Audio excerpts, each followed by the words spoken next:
జై శ్రీరామ్. కొంతమంది అడుగుతారు, జై శ్రీరామ్ అంటే అన్నం పెడుతుందా? మన ధర్మం మనకు ఉద్యోగాలు ఇప్పిస్తుందా? సెక్యులర్ హిందువులారా జాగ్రత్తగా వినండి.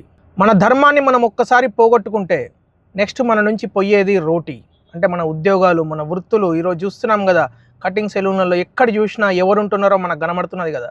రెండోది, మన దగ్గర నుంచి వెళ్ళేదేంది?